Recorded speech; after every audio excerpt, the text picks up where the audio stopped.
if we say it's Wesley Matthews, with all due respect, he's turning 33 this year, Jason. That's not really what you're looking for. And the other options kind of go the opposite way. You have Pat Connaughton and Dante DiVincenzo. I'm worried about this team, Jason, at the guard position. I feel like this is the one thing that is the kind of unintended consequence of that Brogdon deal, is that if they don't make a move, Jason, I think that hole really hurts them, actually, because they really can't fill it. I mean, it's great that they have Brook Lopez and Robin Lopez, but we've seen how easily replaceable centers are in today's league. I mean, it's why guys like Cousins, are still on the market. It's why guys like Willie Cauley-Stein are getting these tiny deals from the Warriors. It's why, Kevon Looney, even after playing like a stud, is only getting $5 million a year. I mean, he got the Sean Livingston contract. I mean, you look at that. I mean, Sean Livingston's making more money if they keep him than Kevon Looney is this year. So that's crazy to me. And so the thing that I have trouble with on this team is, I love Brook Lopez and Robin Lopez too. He was great for the Bulls, but just it feels like they spent more of their commitment on guys like their big men than they did on the guards, and I wonder if that's going to bite them. But it remains to be seen. They still have the guy who might be the very best player in the NBA and the MVP. So let's move on to one of the other teams that's a winner, and this is probably the one that we're a little divided on, Jason. I think this is really the last big winner, and you and I don't see completely eye to eye. Give me your thoughts on the Utah Jazz and their offseason.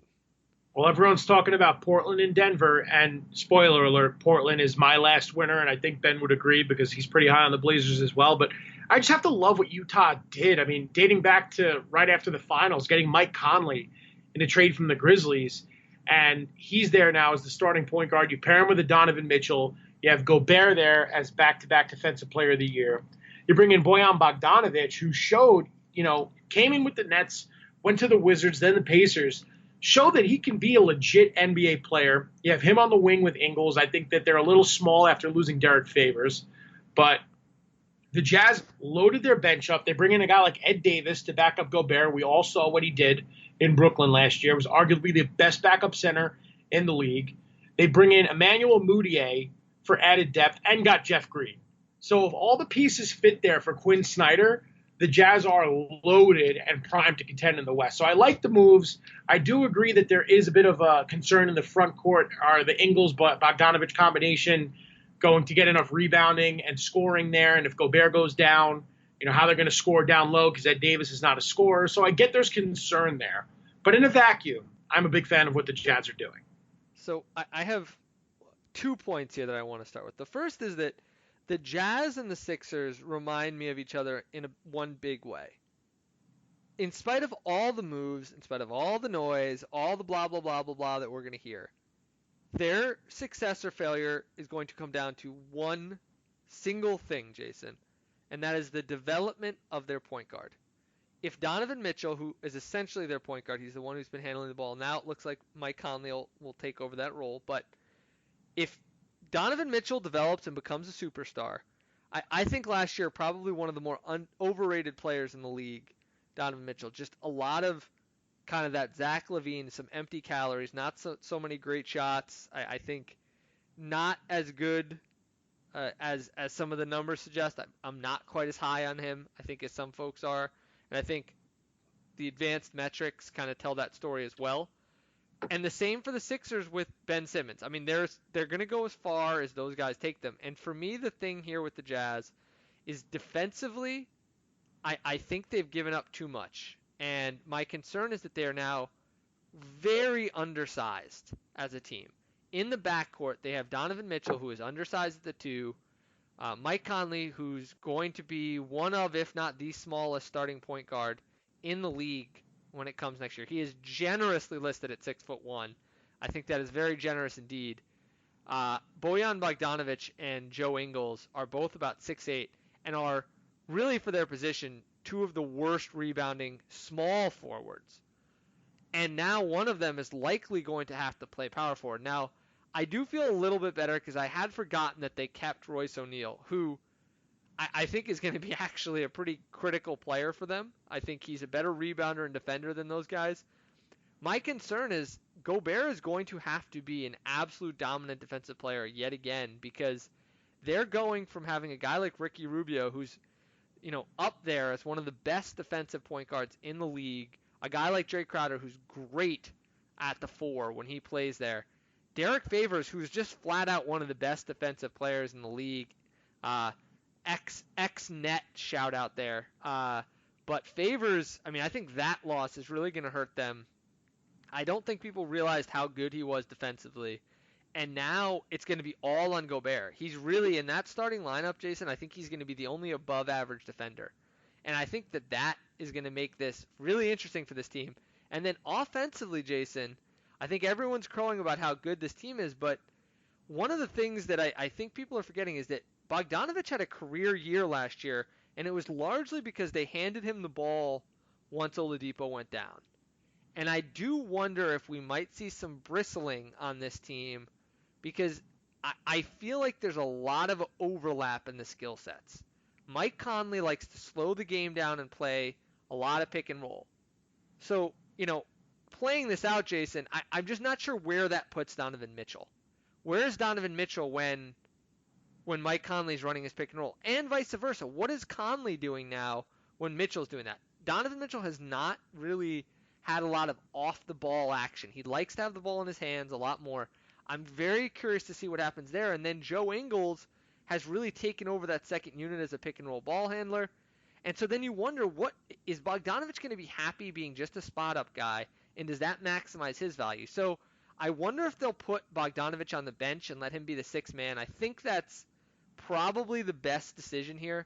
I think maybe you put out Royce O'Neal. You get a guy who's maybe a little bit more comfortable doing some of the dirty work. Let him play with Ingles. Or Jeff Green. Yeah, or Jeff Green, although, man, anytime you're counting on Jeff Green, that's not a good sign. So he played 77 games in Washington last year, so, he showed that he can be durable at this stage of his career. It's true. I mean, I'm just – my concern here, Jason, is that are we going to end up on a team like this where the wrong guys are going to kind of be getting shots? I worry that we're going to end up seeing Rudy Gobert shooting less and a lot more of these other guys taking jump shots. And that worries me a little bit offensively, that they're going to get away from their bread and butter. And I don't know. I mean, that's my big concern with this team is I think what they really would have been better if they had made one of those two moves. That's really my biggest takeaway. I think if they had gotten Conley or they had gotten Bogdanovich and they had kept the guys like Jay Crowder, guys like Derek Favors, I think they would have been better off for it. I think making both the moves, they may have swung the pendulum a little too far in the other direction now, Jason. And I worry defensively if they're going to be able to really keep up, especially come playoff time, where I just don't see who's guarding LeBron James. I don't see who's guarding Anthony Davis. I don't see who's guarding Steph Curry or Klay Thompson. I don't see who's guarding really any of the elite players in the Western Conference when the playoffs come.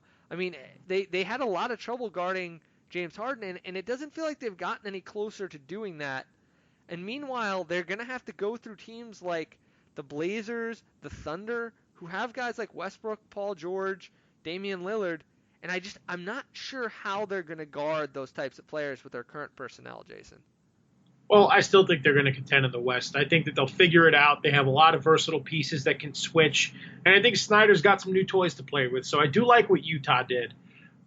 We can agree to disagree. We can't be too buddy-buddy here on Baseline Jumper because then this wouldn't be a good podcast, so we can't agree on everything. But two more winners just real quick. I mean, you have to like Portland's offseason. I complimented them last week getting Nasir Little in the draft, in the 20s and then trading for Kent Bazemore. They bring back Rodney Hood, and then they bring in Hassan Whiteside, who fell off the NBA mountain faster than a lot of other players currently in this league. When LeBron left Miami and Wade and Bosh stayed, Whiteside was the second coming of an in his prime Dwight Howard.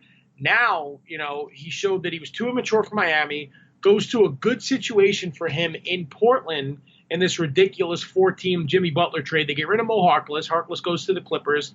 Myers Leonard goes down to the Heat. So they end up replacing those guys with Whiteside, and Bazemore, and I think they've had a fantastic offseason because if Whiteside can buy in until Nurkic can come back from his injury, look out for the Blazers in the West. What do you think about the Portland offseason? I loved it for the most part. I am very concerned about this Whiteside move for a lot of reasons. One, the chemistry experiment of bringing in Whiteside. I just not sure I'd want to get any part of that. I mean, this has been a guy who has gone to this team in Miami who has a great culture, has a very good head coach, has a lot of veterans, and guys like Dwayne Wade just had no idea what to do with him. That worries me. And then the thing that compounds it to me, Jason, is it worries me a lot of how he's going to react if he starts and then loses his starting job to Nurkic when Nurkic gets healthy. I'm just not sure that he has the maturity to deal with it.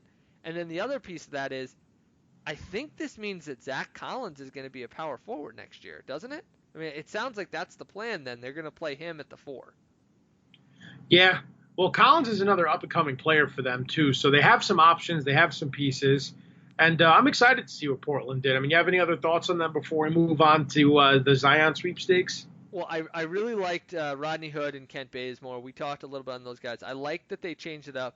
The Mario Hezonja signing is interesting to me. I think that's an interesting move. They're kind of – I mean, I think you can really give their front office some credit for kind of being able to acknowledge that they had a prototype that just wasn't working. Every year in the playoffs, the reason they failed, Jason, was that they had this same guy, this Mo Harkless, Al-Farouq Amino type guy who just couldn't hit open shots. And teams were just mercilessly helping off of those guys. And give the Trailblazers some credit. They went out this offseason and said, all right, then we're going to try something else. And the other guy that's getting a lot of buzz, Jason, and this seems to be every pundit's favorite guy to take a sophomore leap, is Anthony Simons, who is getting all kinds of buzz. So it's going to be interesting to see if he can contribute as well. So definitely a team to watch. And yes, please, let's dance, Jason. Well, we should also credit the Blazers for also locking up Lillard. I think he got 4 more years onto his current 2-year deal. So Lillard looks like he's going to be in Portland for life. But yes, Ben, let's dance. Would you like to do a Tanqueray, a foxtrot, a whiskey tango? I mean, how do you want to do this?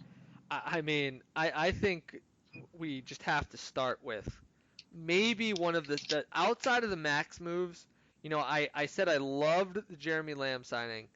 I would say in very close contention for the best move of the offseason was the J.J. Redick signing.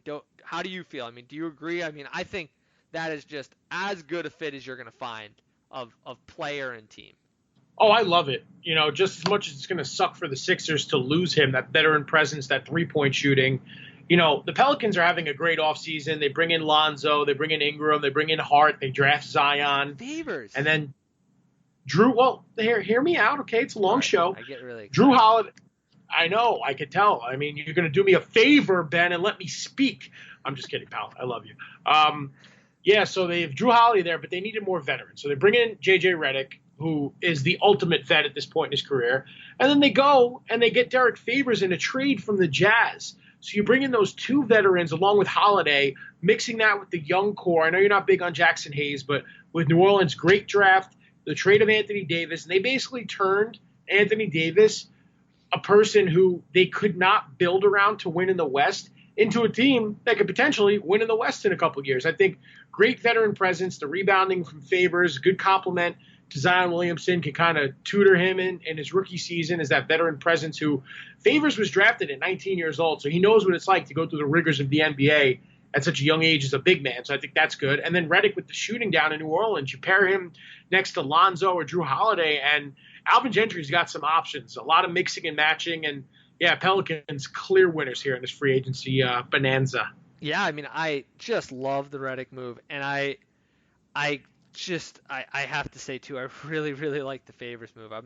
I still think Zion is his ultimate destiny, so to speak, is to be a center.